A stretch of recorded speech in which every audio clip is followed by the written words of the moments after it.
Breaking news in the NBA, the Cavs have fired J.B. Bickerstaff. This despite the Cavs reaching their first conference semifinals in 6 seasons. Donovan Mitchell has been connected to numerous reports regarding issues with teammates, potentially being traded. So how will this impact Donovan Mitchell's future? Paul kicks Man, off. I'm not so sure. This is surprising to me. This is big news. Yeah. Maybe there was something going on with him and the coach. Agreed. And they chose, because usually that's what happens when your best players is not happy with the coach. Coach is usually the first one to go. So if this had anything to do with that and Donovan Mitchell re-signing, it could be good, it could be bad, because I really don't know. Because I thought he was successful in what he was able to do, J.B. Bickerstaff, and as a coach, getting him into the second round. I thought he really exceeded expectations, being that they were hurt a lot of times during the year, having Donovan in and out of the lineup, dealing with injuries in the playoffs. They did. You know, Jared Allen was gone. Jared Allen wasn't there, so maybe this has something to do with Donovan Mitchell re-signing a long-term deal. And we all know that when the star franchise player is unhappy, the coach is first to go. So it'll be interesting to see what happens in this scenario if Donovan leaves or if Donovan stays. But I do believe this. Garland and Donovan, I don't know if they'll both be together next year. One of them is on outs. Okay. You know, y'all league is crazy, man. Y'all just fire coaches like they just throwaways. It's so wild to me. Here's a coach who... Musical chairs. Yeah, here's a coach who has gotten them into the playoffs despite injuries, despite all sorts of things. Here's a coach that has put the team, so to speak, first before himself. I would agree. And now all of a sudden, he's on the outs. I mean, Cleveland is just is pretty wild. And then when you think back, he had some issue with Kobe Altman, the general manager. They had like some rift because he was playing Donovan Mitchell too much in games that he shouldn't have been playing him in. You know, that was a little weird to me. So it could be like Paul is saying, Donovan Mitchell kind of wanted to look at going in a different direction if he was to sign an extension with the coaching staff. So be it, you know, but what if he doesn't?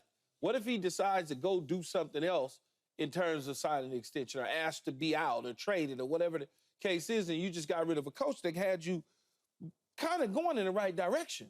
It's just, NBA is wild when they fire. It just doesn't make any sense. Yeah, you know, I really don't know, because it could have something to do with Mitchell or Garland, too, because I didn't see Garland didn't really play too well with Mitchell. And maybe that has something to do with the coaching philosophy. You know, and if firing him meant that you can retain both of those guys instead of just one of them, maybe they did what they had to do. Now that I think more into it, the one who's not happy, Garland.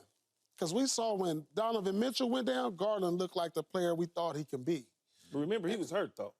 I forgot exactly what his injury was, but he missed a significant amount of time. I feel like it was his ribs or his back or something along those lines. During the season? During the season. Yeah, he did. No, he did. Yeah, but even when they both were together, they just didn't seem like they had the chemistry together. And I don't know if that has something to change in the philosophy of the coaching, because the first year together, I thought they were great. And then all of a sudden, it's just like, I don't know. It just didn't seem like the chemistry was there, and I don't know if that has something to do with the coach. But maybe that has something to do with, like I said, retaining both of them now.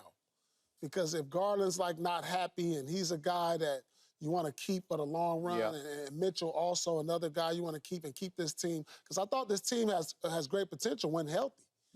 So, you know, I look at it, because this was a weird firing to me. You know, I didn't really hear any rumblings about him being fired. I thought he did a great job despite the circumstances. And I think this definitely have some fingerprints of either Donovan or Garland on it. Yeah. I think it has every fingerprint of Donovan. He is the face of the franchise. He's the best player. He's better than Darius Garland. And I don't know this for a fact, but I would be willing to bet that Donovan said, I just don't love him. And Dan Gilbert said, then we got to do something else because we need you to stay here. So I'm thinking this is the first signal that your Lakers have no shot at Donovan Mitchell. That's my gut feeling here. That's okay. But they might have a shot at J.B. Bickerstaff. Well, you interested? I don't know enough about him. He might have a shot. Look, I don't know enough about him yet. They lost out Let on me call Donovan LeBron. and got another and got a coach in there to slide into the candidacy. Yeah.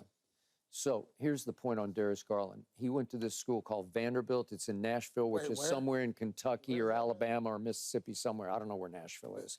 But the point is, I know his game, and I know his body language. He was not happy he with wasn't. Donovan, No. even in the Orlando series, because Donovan would just lighten it up and running and gunning. And Donovan's usage rate is the highest this side of Luka, because Luka will dribble the air out of the ball. Donovan needs the basketball in his hands. Yeah. They're just a bad fit. And because Darius is a clutch client, I'm pretty sure that Rich Paul will do, work his magic. To and do what he get needs him- to do. Yeah, he'll get him where he needs to go, and it will not be Cleveland. So I'm thinking they're going to have a new coach and a new running mate for Donovan Mitchell. But I don't understand, and you could explain this to me, Paul. To be able to have success as an organization and stabilize success, how are you going to keep running through coaches every other day? It's like every other day there's a new coach in Cleveland. There's a new coach in LA. Like, you can't have sustainability if you keep doing this. The Miami Heat are good because they got the same guy.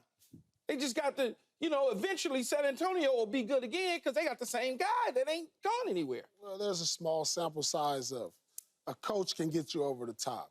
You look at certain cases like when Larry Brown went to Detroit or Phil Jackson went to the Lakers. Yep. But you already got to have the pieces in place. And that's why I don't really agree with changeover of the coaches too much. If you don't have the necessary pieces in place that says, all right, the expectations are here for us to do this, because Cleveland, I think he exceeded their expectations, as a coach. Maybe he went beyond them based on the circumstances. So, But they do have pieces. but they have pieces, absolutely. So keep the damn coach. Maybe in order to retain them pieces, you need a new coach. Okay. Agreed. Thanks for watching, Undisputed fans. Do you want more highlights from the show?